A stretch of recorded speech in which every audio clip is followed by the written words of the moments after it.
Vermont. According to lore and Wikipedia, Vermont's famous 251 Club was formed in 1954 in response to Vermont life readers who routinely wrote the magazine asking, "How can I come to know the real Vermont?" "Visit every town in the state," came the reply. My guest today could offer an alternative agenda. Visit all of the libraries. By their count, there are 212, slightly fewer than the number of towns, but no less a window into the soul and culture of Vermont. Or you could just read my guest's Substack. Joining me is Dr. Hannah Miller. Dr. Miller is an associate professor of education at Vermont State University Johnson, where they are the co-director of the elementary and special education program. They live in Morrisville and began the Substack, Knitting in Libraries, in 2024, aided by their hand-knit emotional support chicken, Hen Solo, who also joins us today. Dr. Hannah Miller and hello, Hen. How you doing? Great. Thank you. Hi, welcome. Thank you for joining us. Thank you for having me. It's so nice to be here. I'm going to just start off by saying how impressed I am that you can knit and have a conversation at the same time. Yes. I know that is how knitters are, but considering that I tried to learn how to knit and rage quit my class, I will just say this is not a skill that I have, and I am very impressed. I also like the sweater. This is something you made. Thank you. I made that myself. Yes. Fantastic. Okay, so pop quiz. Could you identify that library? That was a tough one. My first guess is the Billings Library at University of Vermont. Ding, ding, ding. All right, I passed the quiz. They know, yes indeed. All that right. was the Billings Library. Also, obviously, we were trying to be appropriately quiet because we walked in, and when we do these cold opens, sometimes it's an ambush type situation. So we walked in and we're like, do we do it at full voice? I don't think we do. So yes, that's is one of the quietest libraries I've been to in the state. Yes, those UVM students definitely take their studying very nice and quietly. Okay, Yes. so let's talk about knitting in libraries. Yeah. How did this project get started? Well, I had a sabbatical in the spring of 24, which is almost 2 years ago now. And I had a lot of writing to do, and I needed a place to write. And I know from teaching my students about how people learn that novel experiences form strong memories. And if I would just sit at home and write, it would fade into the background of my memory, and I knew I needed to do something weird and fun. And also, I needed a place where I could write, and libraries are perfect for that because they have free Wi-Fi, there are places to write. I don't have to buy all the amenities. All the amenities. I don't have to buy a latte every time I go in. Thank God. And then I just fell in love with the libraries, and that became the project. But then how did knitting enter the picture? Well, knitting is always in the picture, Amy, because I am a knitter. But you haven't always been a knitter. This is somewhat of a new skill for you, which is also incredibly impressive. Thank you. Okay. And I'm so sorry it didn't work out for you. We can talk about that later if you'd like. Oh no, we do not talk about me and knitting. No, we do not revisit that moment. But Vermont is in part what brought you to knitting. Yes, I didn't start knitting until I got to Vermont, and I was inspired by Vermont's sheep and wool culture. I loved when I moved to the state, one of the biggest industries was the sock industry. I thought that was great. Yeah. And I love how much wool, local yarn there is to buy here. And so I started knitting in 2016, and I have not put my needles down since. So if I'm in a library, I'm going to be knitting. If I'm at your show, I'm going to be knitting. So you went to the libraries intending to write. You have this idea in mind about what's going to be happening, but you have your knitting with you. And then didn't you say people just started to approach you?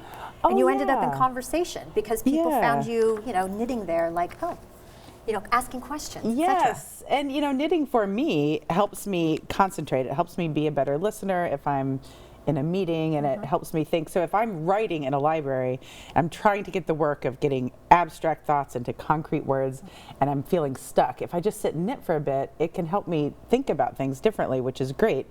But then also, it makes me look like, patrons walk in and they say, oh, that person will listen to me. And then they sit down and they tell me their stories, and I feel so honored that they trust me with their stories, and I've just met so many interesting people and heard so many interesting things because of that. Then you just started to write them down.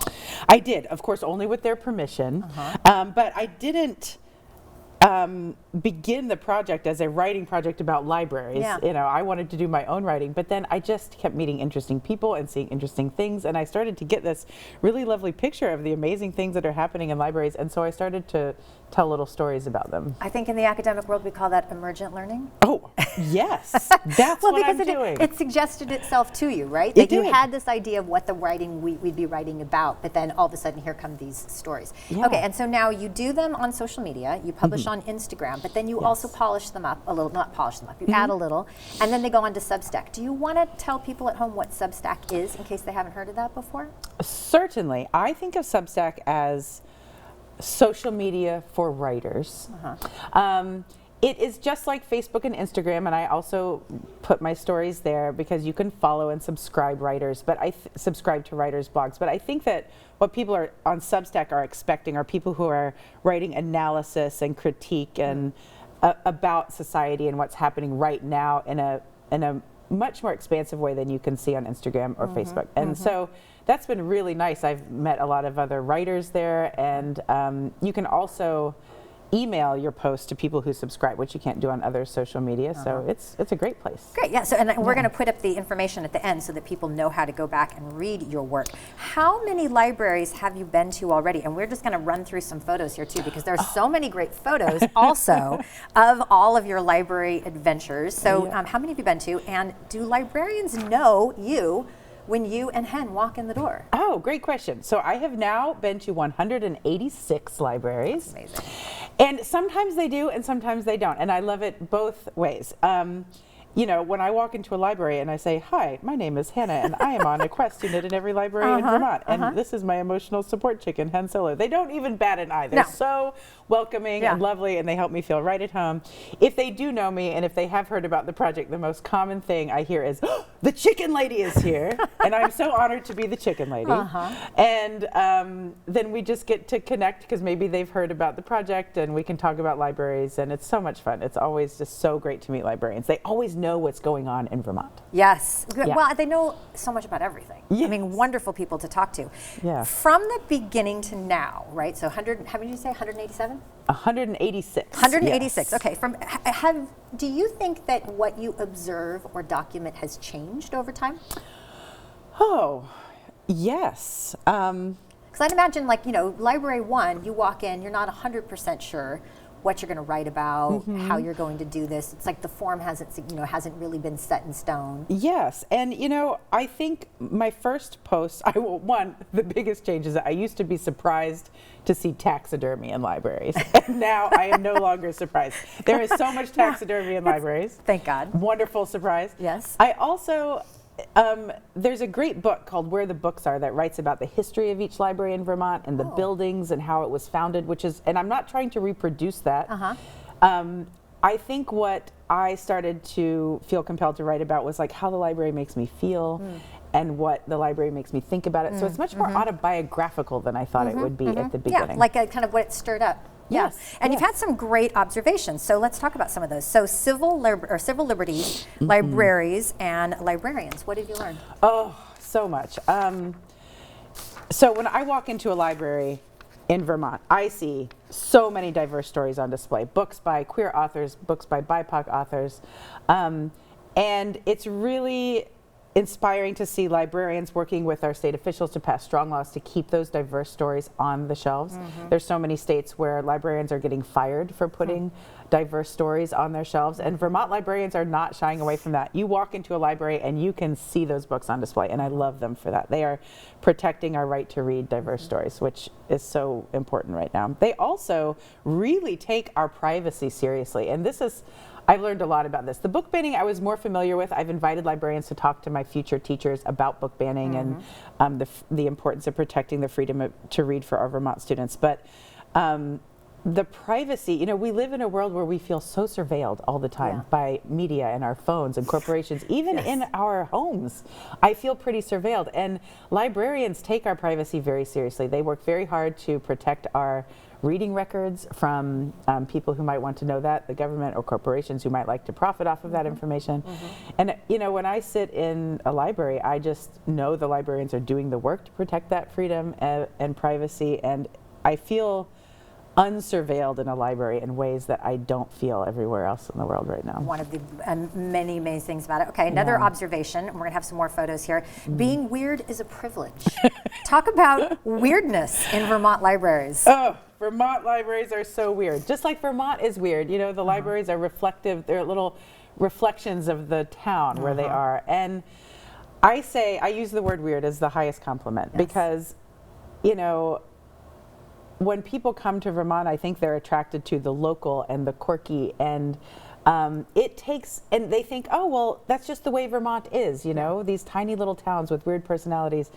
And I've seen in these libraries, it takes so much work to keep that local personality alive. You know? There's some great personality here. Like we've seen like one that is basically a Halloween display, people's things, like definitely their own quirk. Okay, another one, because we're kind of running out of time. Oh, okay. Another subset, posts you think about often. What was one of those? Oh, I think about so many of them. One was the Rand Memorial Library in Troy.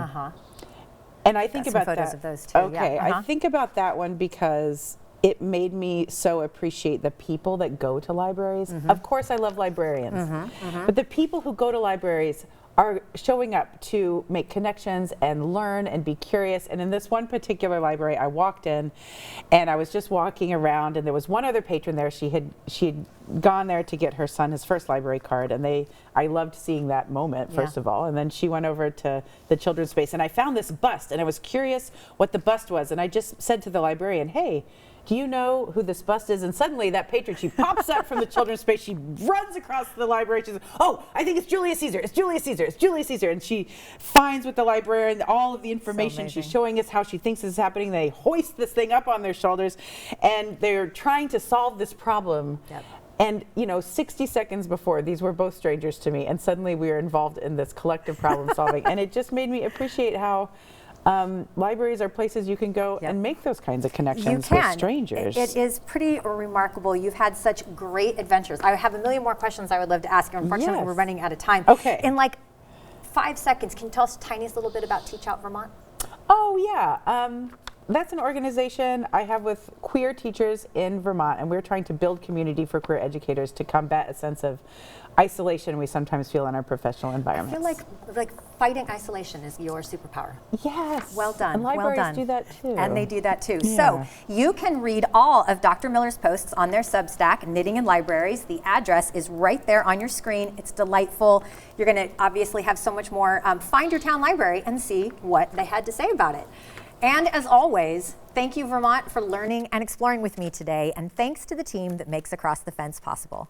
I'm Amy Finley. This is Across the Fence. Come back and let's learn and explore again tomorrow.